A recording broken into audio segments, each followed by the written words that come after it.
안에 배달됩니다. 와우킥 N에서 만나요. NH투자증권 김영환 연구원과 함께 이야기 나눠보겠습니다. 연구원님 어서 오세요. 안녕하세요. 잘 지내셨죠? 예. 네. 자, 지난달에 출연하셔서 슈퍼스타 경제학 전략을 말씀해주고 가셨습니다. 그러니까 거대 기업 중심의 상승이 지속될 가능성이 높다. 코스피 중심의 기업들의 상승 연속성이 클 것 같다라고 말씀을 해주셨는데 정부가 이제 코스닥 활성화 정책에 팔을 걷어붙이기 시작을 했고 금요일, 월요일 코스닥의 아웃퍼폼이 특징적이었습니다. 애매한 시점인 것 같아요. 지금 시점에서는 이제 코스닥으로 넘어가나 아니면 코스피가 계속 가나 딱 요 시점인 것 같은데 여전히 코스피의 아웃퍼폼 가능성이 높다고 보십니까? 예, 구조적으로는 뭐 달라진 게 없다고 생각을 하고요. 다만 이제 지난주 금요일부터 어제까지의 상황들을 보면은 정부가 곧 코스닥 활성화 정책을 내줄 거고, 그리고 사실 지금 코스닥 시장이 코스피 대비해서 수익률이 월등하게 좀 뒤처져 있는 건 사실이거든요. 역대로 코스닥이 코스피보다 뭐라고 하냐면 1년간 한 20% 이상 언더퍼폼하면 그때는 코스닥이 반등하는 경향이 있다. 우리가 그렇게 흔히 얘기를 하는데 지금 이번에는 거의 저점으로 따지면 40% 정도까지 언더퍼폼을 했었어요. 코스피가 연간 수익률이 60%대가 나왔었으니까 그런 상황이면은 가격은 많이 뒤쳐져 있는데 정책적인 지원이 나온다. 이러면은 조금은 코스닥에 대한 기대감을 가져볼 수 있는 국면이다. 이런 생각은 들고요. 다만 글로벌로 세계적인 경제와 기업들이 돌아가는 상황이 점점 갈수록 거대 기업들이 새로운 신사업에 대해서도 다 점유하고 새로운 성장 분야에 투자하는 것도 거대 기업들이 더 많은 투자를 할 수밖에 없기 때문에 그런 상황에서 이런 AI 산업의 수혜 이런 큰 틀이 뭔가 중소형주들이 많이 바뀌는 어려운 국면인 거는 여전히 바뀌지 않고 있거든요. 그런 측면에서는 짧게 보고 코스닥 시장이 한 10에서 20% 정도의 업사이드를 가질 수는 있겠지만 그 뒤에 내년까지를 바라본다면 여전히 코스피다 이렇게 말씀드리고 싶습니다. 네, 그래도 구조적으로는 코스피가 올라줘야 코스닥도 뒤따라서 차례차례 올라오질 수 있다라는 말씀을 좀 해석을 해보도록 하겠습니다. 지난번에 출연했을 때 당시에는 이제 조방원, 그다음에 금융, 그리고 반도체로 이어졌던 이 온기가 이제는 반도체 소부장 쪽, 그리고 바이오텍 쪽으로 넘어갈 가능성이 있다라고 이제 주도 업종에 대해서도 말씀을 해주고 가셨는데 진짜 최근 들어서 반도체 소부장 쪽, 또 바이오텍 관련해서 이제 모멘텀이 상존하고 있는 쪽으로 수급이 쫙 돌고 있는 모습이 나오고 있거든요. 이런 중심, 바이오텍이라든지 반도체 소부장주 중심의 상승 랠리가 연말, 연초 좀 지속될 수 있을까요? 아니면 또 다른 섹터로 넘어갈까요? 여전히 지속 가능성 있다고 보고요. 특히나 바이오 같은 경우는 상당히 의미 있는 상승세 보이고 있는데 좀 흐름을 계속 이어갈 수 있지 않을까라는 생각이 듭니다. 반도체 같은 경우도 최근에 이제 11월 정도 들어서 AI 기업들이 좀 주춤했던 상황에서 다시 약간 구글 TPU 중심으로 해서 수급이 좀 돌아오고 있는 상황이어서 한국의 반도체 소부장에 대해서도 약간 후공정 중심으로는 수혜가 갈 수 있다 이렇게 생각하고 있고요. 다만 여기서 이제 지난번에 드렸던 얘기 말고 조금 더 한 가지 그럼 연말 연초 장세에서 뭘 더 봐야 되느냐라는 걸 한 가지 더 말씀을 드리자면은 저는 좀 고배당주 말씀을 드리고 싶습니다. 오늘도 사실 실적 주가가 잘 가고 있는 상황이죠. 고배당주들은 보통 연말에 투자한다 이런 얘기들을 하는데 사실 배당 기준이 되는 시점이 과거에는 이제 12월 말에 집중돼 있었습니다만 지금은 2월에서 3월로 집중이 많이 돼 있거든요. 그런데 그러면 2월 말에 배당을 주는 기업들은 언제 투자해야 되냐? 사실은 한 두세 달 전에 먼저 투자를 하기 시작을 해야 됩니다. 그런 측면에서는 이제 12월에서 내년 1월 정도가 고배당주들에 투자하기는 제일 좋은 시기다 이런 생각이 들고요. 또 한편으로 어제 나왔죠. 배당소득 분리과세가 여튼 국회에서 이제 거의 막바지 단계로 가고 있는 상황이기 때문에 그렇게 생각하면은 뭐 증권주, 은행주 그리고 뭐 통신주, 음식료 중에서 배당 수익률이 높은 주식들 이런 쪽들에 대해서도 같이 지금은 관심 가져야 될 때다 이렇게 말씀드리고 싶습니다. 네, 고배당주에도 지금 시점에서는 좀 주목을 해봄직하다. 고배당주 관련해서 좀 유망한 투자처가 될 수 있다라고 말씀을 해주셨습니다. 정부 정책은 아직 공개되지 않았지만요. 이제 시장은 벌써 기대감이 만연해 있는 상황입니다. 정부의 코스닥 활성화 정책이 어떻게 나올지 여부 되게 많은 분들이 이제 초미의 관심사로 생각을 하고 계시는데 연구원님이 보시기에는 어떤 정책이 나올 거라고 보시는지 궁금하고요. 그리고 이런 정책발 랠리가 코스닥을 천스닥을 넘어서 계속해서 우상향을 이끌어갈 수 있을지도 궁금합니다. 예, 지금 뭐 거론되고 있는 정책들은 뭐 개인 투자자들에 대해서 뭐 세제상 혜택을 장기 투자를 하면 세제상 혜택을 주겠다. 그리고 연기금과 기관 투자자들이 코스닥 시장에 좀 더 적극적으로 투자할 수 있도록 돕겠다. 그리고 상장 문턱을 낮춰줘서 이런 모험적인 기업들이 자금을 조달하기 쉽게 만들어주겠다. 그리고 정책 펀드 만들겠다. 이 정도로 좀 요약할 수 있겠는데요.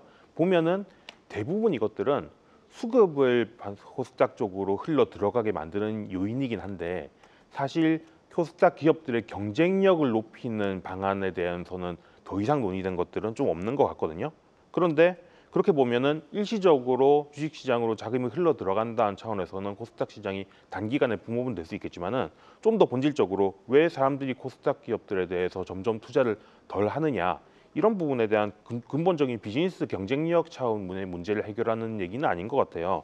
그렇게 따지자면은 단기적으로 코스닥에 대한 수급이 지난 2년간 공백이었고 그리고 그 상황에서 그 수급을 몰아주는 정부의 정책이 나온다고 하면 단기적으로 상승은 할 수 있을 텐데 뭐 천스닥 내지는 한 뭐 주가 지수 기준으로 따지면 한 1,100포인트 정도까지 그 정도까지는 뭐 갭을 메운다라는 차원에서는 올라갈 수 있을 것 같은데 그 이상으로 이게 좀 오랫동안 코스닥이 천스닥에 안착해서 계속 올라갈 수 있느냐 그 점에 대해서는 일단의 랠리가 끝나고 나면 다시 코스피로 좀 자금을 옮겨두는 게 필요하다 저는 그렇게 봅니다.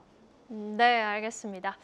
자, 그렇다면 지금 일본으로도 좀 우리가 포커스를 맞춰봐야 될 것 같아요. 밤사이에 뉴욕 증시는 비트코인 급락과 맞물리면서 엔캐리 트레이드 청산 우려 속에 또 하락 마감을 했습니다.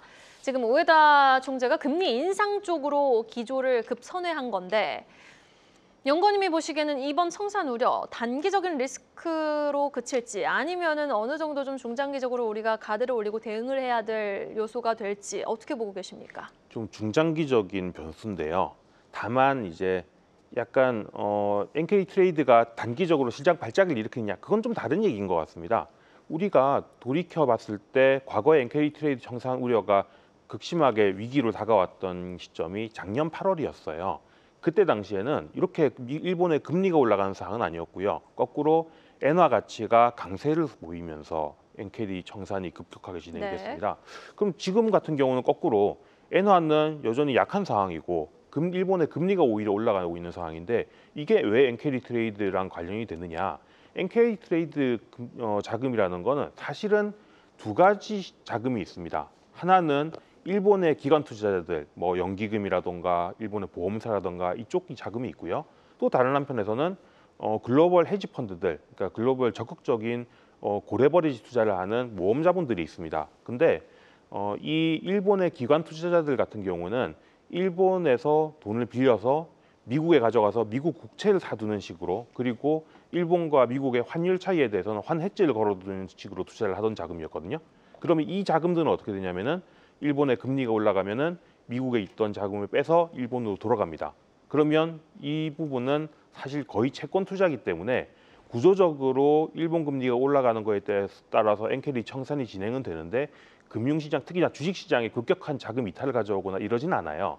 그런데 문제는 이런 식으로 엔캐리 자금이 청산이 되면은 결국 달러를 내놓고 이 엔으로 바꿔가려는 환율 시장에서 엔화 수요가 늘어나는 상황이 되기 때문에 그러면 엔 달러 환율이 올라가던 상황이 다시 내려가는 엔화 강세 방향으로 전환되는 구조적으로 엔 달러가 내려가는 방향으로 전환되는 트리거가 될 수가 있어요. 근데 네. 이렇게 되면은 다시 엔화가 강세로 가는 거에 의해서 글로벌 헤지 펀드 자금들의 엔캐리 정산이 진행될 수 있거든요. 그러면 그런 이 부분이 부분도, 네. 작년 8월에 있었던 발작 같은 상황을 만들 수 있는 거죠. 어렵네요. 네. 근데 그러면 단순하게 얘기를 하자면요. 네네. 엔캐리가 청산이 금융시장, 주식시장에 크게 충격을 주려면 엔화가 강세를 가야 됩니다.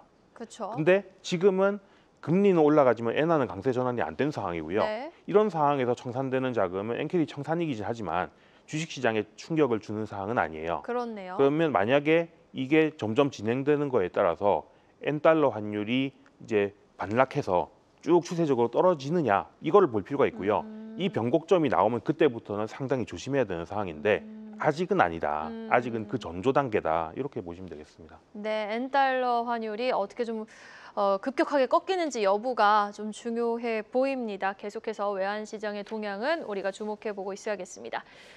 지금 비트코인의 변동성이 이미 너무 확대가 되고 있어요. 지금 이 흐름이 한국 증시 변동성을 또 자극할지 여부에도 관심이 쏠려 있는데 비트코인은 계속 빠지고 있고 뭐 음모론도 나오고 뭐 트럼프 대통령의 지지율과 연동된다라는 소리도 있고 지금 밤사이 뉴욕 증시에는 살짝 영향을 준 부분이 있지만 국내 증시에는 아직 크게 영향을 준 부분은 없거든요. 네.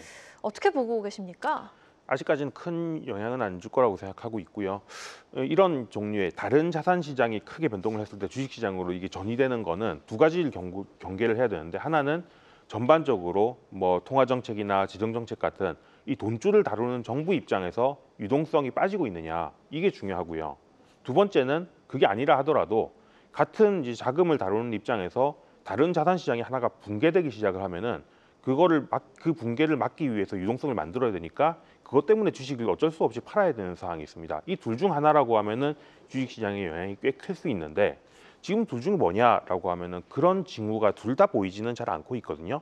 그러면 이 얘기는 심리적으로 비트코인이 많이 흔들리기 때문에 개인 투자자들 입장에서 이런 주식시장을 바라보는 입장에서도 마음이 같이 흔들린다, 이런 차원인 것 같고요. 그렇게 보자면은 원래 비트코인이란 건 주식보다 변동성이 더 크기가 쉽습니다. 왜냐하면 24시간 시장이고요, 고래버리 시장이고요, 그리고 펀더멘털이 없는 시장이고요. 그러다 보면은 주식시장 입장에서는 이런 비트코인이 많이 움직일 때 같이 과민 반응하게 되는 경향이 있는데, 오히려 이런 근본적인 문제가 없는데 과민 반응을 하는 거라고 하면은 그때는 오히려 사는 게 맞다. 네. 뭐 그런 차원에서는 오히려 흔들려주면 주식시장 입장에서는 더 적극적으로 들어가야 될 때다, 이런 생각이 드네요. 네, 알겠습니다. 자, 그렇다면 현 시점에서 연구원님이시라면은 고배당주에 손이 가시겠습니까? 아니면은 반도체 쪽 관련해서 AI 모멘텀이 살아있는 쪽으로 손이 가시겠습니까? 바이오 쪽으로 손이 가시겠습니까? 약간 배분이 필요한 문제이기는 하겠지만요. 저는 지금 시점이라고 하면은 바이오가 조금 더 우선순위가 될 것 같고요. 네. 왜냐면은 참 모멘텀이 붙고 있는 상황이고, 그리고 배당 투자라는 게 한 2월 말에서 3월로 주로 포진해 있다고 하면은 한 1월 정도까지는 바이오 위주로 거기에 반도체를 같이 가미하는 식으로 가져가다가 한 1월 중순 이후가 되면 그때는 고배당주에 좀 더 집중하는 전략이 필요하지 않을까, 이런 식으로 한번 중간에 종목을 스위칭해 주자, 이런 말씀드리고 싶습니다. 네, 좀 곤란하실 수도 있는 질문이었는데 제가 또 시간이 남았다고 해서 잠깐 여쭤봤습니다. 여기까지 들어보죠. 지금까지 NH투자증권 김영원 연구원과 함께했습니다. 말씀 고맙습니다, 연구원님. 네, 감사합니다. 계속해서 다양한 경제 이슈를 알고 싶다면 구독과 좋아요, 알림 설정 부탁드립니다. AI 캐스터 권미정이었습니다.